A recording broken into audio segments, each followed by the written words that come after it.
Bonjour David, Bonjour Pascal. vous appartenez à une tribu de voyageurs. C'est d'ailleurs l'intitulé du site qui vous présente, vous, votre père, votre frère et d'autres membres de votre famille, et vous avez voyagé très jeune. Aujourd'hui, vous êtes responsable de secteur dans une agence de voyage et vous avez effectivement effectué et réalisé plein de films, d'ouvrages, de livres. Vous êtes aussi photographe et accompagnateur de groupes en Asie, vers l'Himalaya, mais aussi en Amérique latine, et vous compléterez si j'oublie quelque chose.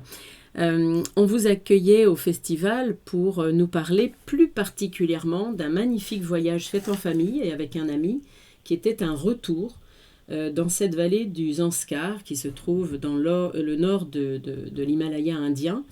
Un retour parce que c'est un voyage que vous aviez effectué il y a bien longtemps avec votre père. Est-ce qu'on peut déjà peut-être revenir sur ce premier voyage avant de parler du retour? Oui, oui, oui. Alors bon, en fait, le tout premier voyage qu'on a fait, c'était il y a une trentaine d'années. On est parti en famille, donc à 5 membres d'une même famille, avec mon frère, ma sœur et mes parents, faire une randonnée dans l'Himalaya indien, donc dans cette vallée qui s'appelle le Zanskar, en été, entre 3700 mètres et 5000 mètres d'altitude, en passant des hauts cols. Et en fait, on est tombé amoureux de cette région. Et un jour, mon père, alors que j'étais en voyage, me dit j'aimerais bien y retourner l'hiver. Et l'hiver, c'est une expédition puisqu'on doit marcher sur une rivière gelée par -20, parfois il fait -30 degrés la nuit, on dort dans des grottes. Enfin, c'est une véritable aventure avec des embûches sur cette rivière gelée. Et ça, on l'a effectué en 94-95. Voilà. Et ça a été un moment très très fort. On a fait suite à ça des livres, des conférences. Et puis après, mon père s'est beaucoup focalisé sur le Grand Nord, donc la Sibérie, l'Alaska, les Spitzberg, le Groenland et plein d'autres pays.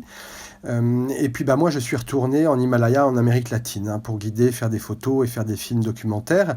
Et puis un jour, là, mon père m'a dit, tiens, j'ai vraiment très très envie d'y retourner, parce que ça fait maintenant 25 ans que j'ai pas revu tous les amis qu'on a là-bas, et c'est finalement le voyage qui m'a presque le plus fasciné, le plus touché de tous ceux que j'ai pu faire, quoi. Donc voilà pourquoi on y est retourné 25 ans après. Alors, vous y êtes retournés tous les deux, votre père et vous, mais vous y étiez déjà retournés entre-temps. Oui, oui, tout à fait. J'ai été retourné à plusieurs reprises, alors pour accompagner des groupes de trekking l'été, pour accompagner des groupes sur la rivière gelée aussi en plein hiver. Et puis pour faire des films documentaires, notamment avec mon frère Samuel, pour la télé. Donc on a fait des films sur la médecine tibétaine, les chevaux, le bouddhisme tibétain, des films qui ont été diffusés sur France 2, France 3, France 5. Et puis donc j'y suis retourné toutes ces fois-ci avant d'y retourner avec mon père. Donc j'avais eu peut-être 4 ou 5 ans sans y retourner quand j'étais parti en Amérique latine pendant plusieurs années consécutives. Et votre père avait pu maintenir le lien avec les guides qui vous avaient accompagné lors du premier voyage en famille et qui sont devenus des amis, que vous avez retrouvés, donc on va en parler. Mais est-ce que votre père pouvait garder le lien autrement que par vous lors de vos séjours et de vos passages là-bas Alors, il n'a pas trop gardé le lien, alors que maintenant, depuis ce voyage, on est en contact via les réseaux sociaux avec les jeunes, la nouvelle génération. Mais sinon, il n'a pas trop gardé le lien, à part quand mon oncle, moi, quelqu'un de la famille ou un ami allait aux Zanskar et revenait en disant «Je suis passé au village de Pichou et tu as le bonjour de Tachi», quoi. Mais sinon, il n'avait pas beaucoup plus de lien que ça. Alors Tachi, c'est le guide qui est un peu le fil conducteur de l'ouvrage donc, que vous avez réalisé au retour de ce voyage, ouvrage donc publié par Elitis, Carnet d'Himalaya. Et Tachi, on le voit effectivement en 95 et puis aujourd'hui.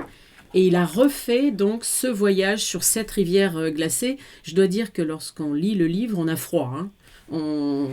On voit du blanc, c'est magnifique, c'est absolument splendide. Les images sont surprenantes, presque irréelles. Votre père, bon, quand même, ça peut donner espoir à ceux qui ont envie de voyager, même à un âge un peu avancé. Votre père a fait ce voyage difficile quand même. À quel âge en fait? Quel âge avait-il lorsque vous l'avez fait là récemment? Alors, il avait 70 ans.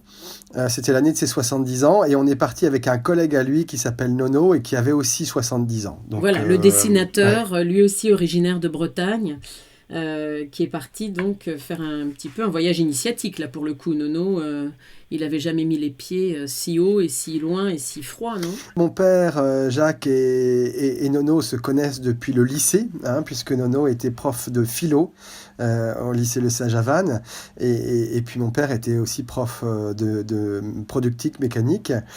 Donc ils étaient collègues, et puis Nono est dessinateur assez connu en Bretagne, il a fait de nombreux ouvrages, il a pas mal voyagé, mais pas dans ces régions-là du tout, et un jour il va beaucoup au Maroc, où il a beaucoup d'amis, et un jour il a amené mon père au Maroc pour lui montrer ses amis, son itinéraire, donc il a été guide là-bas pour lui, et du coup là c'était un peu à charge de revanche, et mon père l'a invité aux Anscars pour lui montrer lui sa famille, ses amis, et le programme qui était un peu moins chaud qu'au Maroc, quoi. Bon, alors on va parler de ce retour. Donc vous préparez votre expédition, parce que c'est quand même un peu une expédition de remonter cette rivière glacée, même si aujourd'hui les vestes sont plus chaudes qu'il y a 25 ou 30 ans, les bottes sont peut-être mieux adaptées, quoique sur un extrait d'image vidéo, j'ai été surprise de voir que vous étiez en simples petites bottes, qui avait l'air d'être de simples petites bottes en caoutchouc, ce qui paraissait absolument incroyable pour marcher sur cette rivière gelée. Au-delà de cette petite anecdote, c'est quand même une expédition qu'il a fallu préparer.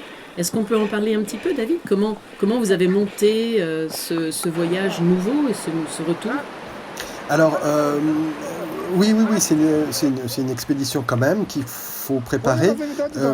Il y a 25 ans, on l'avait préparée d'une manière très sérieuse, c'est-à-dire qu'on avait envoyé des courriers via personne interposée l'été pour donner un rendez-vous peut-être 5 mois à l'avance, le 2 janvier à telle heure, à tel endroit, qui était vraiment le rendez-vous improbable, mais on n'avait pas d'autres moyens de communication.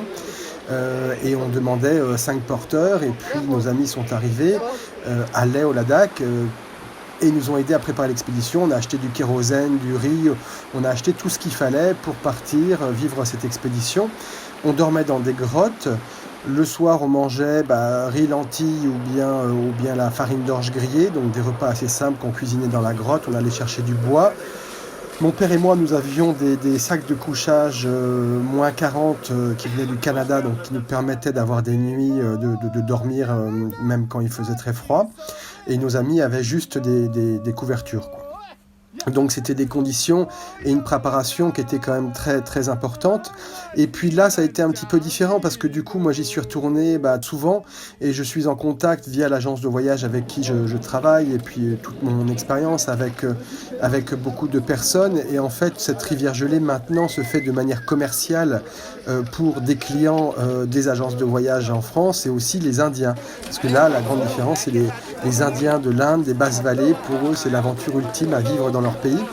Et du coup, les agences de voyage ont l'habitude d'avoir des porteurs, des cuisiniers, des tentes cuisine. Il faut sélectionner les bonnes personnes, mais ça on sait le faire. On dormait sous des tentes, c'était un peu plus confortable. Et puis on avait un cuisinier qui nous préparait des plats un peu plus diversifiés que ce qu'on avait il y a 25 ans. Et ça nous permettait de rester beaucoup plus en forme. Et puis alors, pour l'équipement, eux sont mieux équipés et ont moins l'habit traditionnel. Et puis c'est vrai que pour les bottes, à l'époque, eux, au tout début, n'avaient que des chaussures en laine qu'on appelle les papous, les jatos. Et là, dès qu'il y avait un petit peu d'eau, parce que le grand problème sur la rivière gelée, hormis le froid, c'est l'eau finalement. Quand il y a trop d'eau, quand il ne fait pas assez froid. Et là, il faut des vêtements un peu étanches, surtout les chaussures. Et après ces chaussures en laine, où là, ils devaient les enlever tout le temps, c'était la galère pour eux, ils ont trouvé les bottes de l'armée indienne. Et pour eux, c'était très très bien parce qu'il y avait une grosse semelle isolante et après, le caoutchouc permettait d'être étanche, quoi.